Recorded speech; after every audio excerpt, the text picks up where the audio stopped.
Ngopi, Mas. Siap. Ya. Assalamualaikum warahmatullahi wabarakatuh. Waalaikumsalam warahmatullahi wabarakatuh. Salam budaya, rahayu. Mudah-mudahan saudaraku dalam keadaan sehat walafiat. Nah, dari Yogyakarta, rasanya kita tidak afdol kalau tidak membicarakan sumbu filosofi.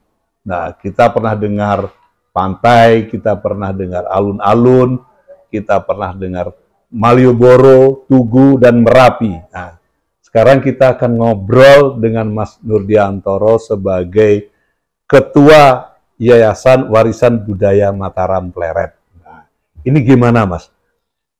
Sumbu filosofi di Jawa sendiri itu gimana, Mas?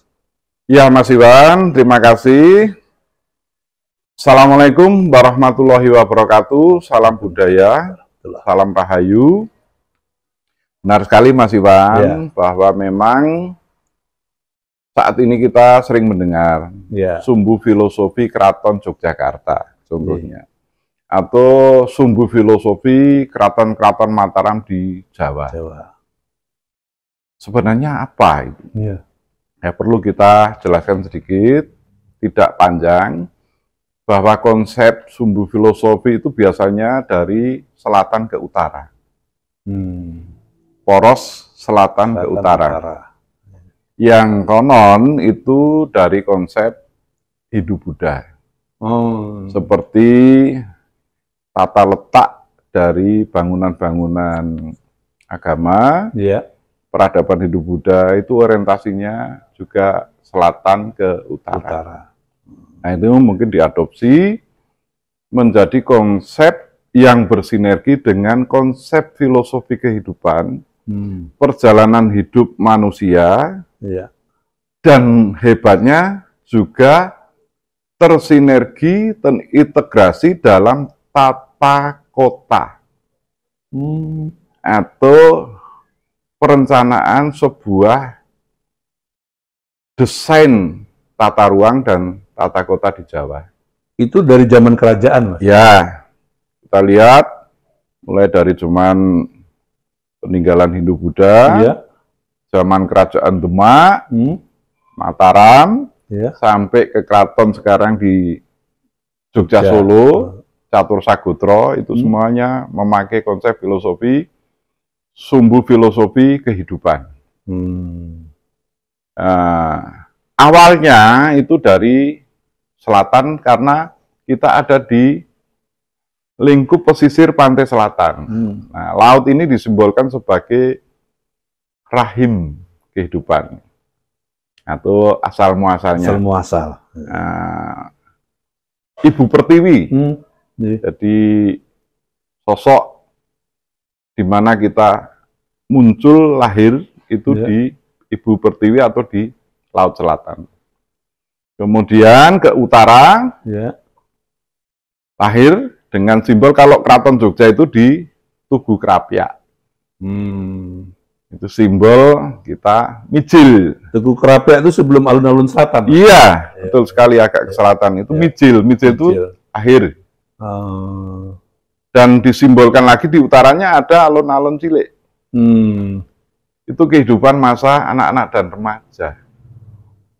Di mana di situ kita belum punya beban, masih menikmati keindahannya kehidupan anak-anak dan remaja.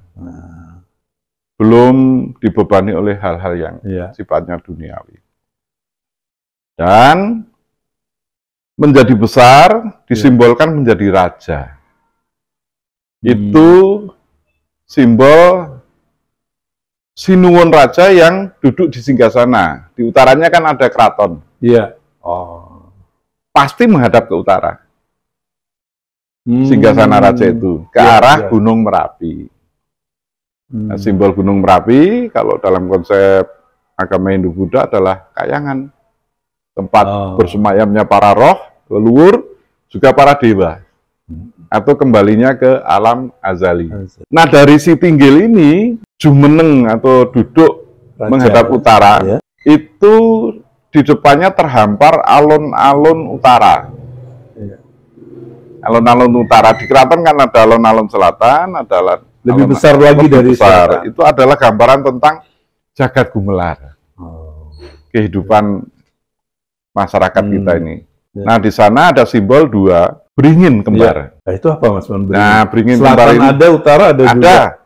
Baik di selatan itu juga ada dua, di utara ada dua.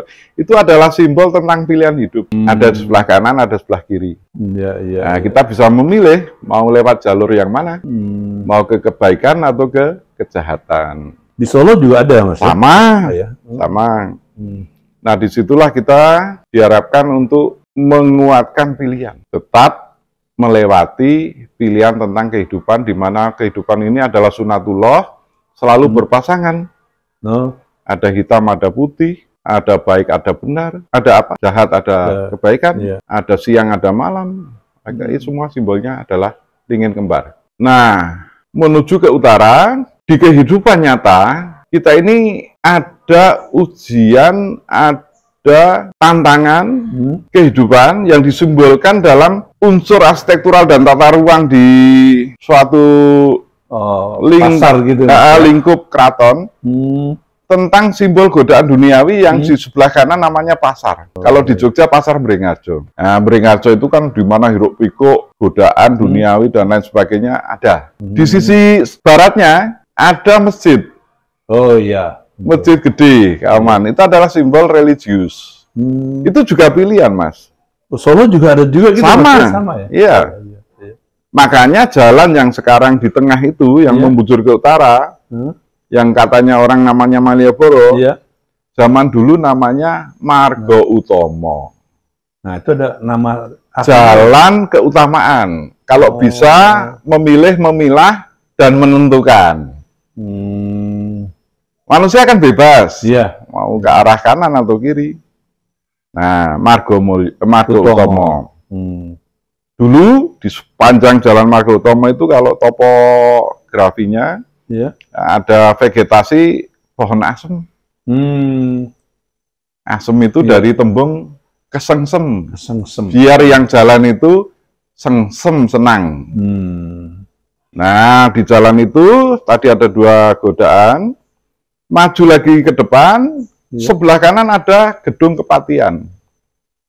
Bahwa orang hidup di dunia harus mengikuti aturan keprajan, pemerintahan.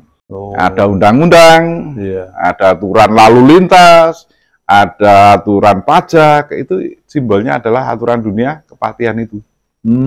Bagi yang bisa melewati dan punya tekad yang kuat, di ujungnya ada jalan lagi satu poros, jalan Mangkubumi namanya Margomulyo. Dulu namanya Margomulyo. Kalau sudah kuat menghadapi rintangan itu, insya Allah akan menuju kemuliaan.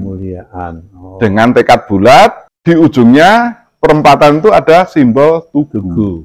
Tugu itu kalau zaman dulu sebelum gempa besar melanda Jogja tahun 18 sekian, itu bentuknya bulat, Mas. Jadi kayak batu gitu, Mas ya? Batu bulat.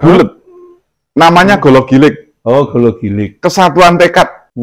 Manunggaling kawula Gusti.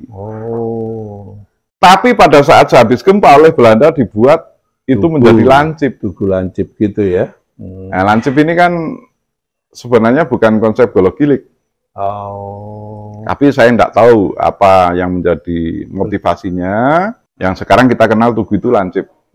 Pada masanya adalah tugu Gologilik, bulat. Kebulatan tekad itu apabila disimbolkan dalam perjalanan hidup manusia, dia kuat, tahan godaan, baik duniawi. Walaupun kalau orang Jawa itu sebenarnya harus bisa mengikuti dan merasakan semua ujian dan godaan. Tidak boleh menghambat suatu konsep dasar manusia yang memiliki aluamah, amarah, sufi'ah, mutmainah. Baik ada nafsu baik, nafsu buruk. Itu karena itu adalah suatu pelajaran dari Tuhan. Tapi akan kembali nanti Gologilik, sehingga nantinya dengan tekad yang keyakinan iman yang betul-betul kuat, menuju ke utara lagi sampai kepada Kayangan atau Gunung Merapi. Kalau orang sekarang mengatakan kembali ke alam kelanggengan. Oh, gitu. Jadi perjalanan dari Laut Selatan sampai ke Gunung Merapi itu adalah perjalanan manusia dari lahir hingga nanti menghadap Pencipta. Jadi membuat keraton itu zaman Raja-Raja Jawa itu penuh pertimbangan dan filosofi, Mas. Nah, inilah yang perlu dikenal dan diketahui oleh masyarakat luas, bahwa orang Jawa penuh dengan makna dan simbol, Iya. termasuk juga konsep yang kita lihat tata ruang. Baik tata ruang bentuk, Iya. kemudian demografi, kemudian juga termasuk infrastruktur, utilitas itu ada konsepnya. Boleh dikatakan ini suatu konsep yang sinergi Iya. antara filosofi dan fisikly. Ini dalam bentuk kehidupan manusia, bentuk tata ruang yang lebih besar, termasuk juga konsep yang makro dan mikro, ketuhanan. Dan konsep keseimbangan ya. Keseimbangan antara pasar ya. sama ada masjid juga Ya. itu tadi. Ada pasar, godaan, ada masjid yang menuju ketuhanan. Itu saling mengingatkan, toh. Tergantung kita, bagaimana kita nanti. Sudah siap. Ya. Bagaimana kita nanti tetap golo-gilik nyawiji. Karena konsep orang Jawa itu tujuannya adalah jumbuing kawula Gusti. Jumbuing kawula Gusti. Artinya memahami apa yang menjadi kehendak Tuhan. Oke, terima kasih Mas Rudi. Saudaraku, mudah-mudahan ini bisa menambah wawasan kita dan inspirasi kita untuk lebih dekat lagi kepada Sang Pencipta Allah Subhanahu wa taala, Tuhan yang Maha Esa.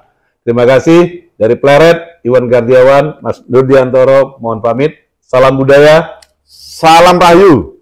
Assalamualaikum warahmatullahi wabarakatuh. Waalaikumsalam.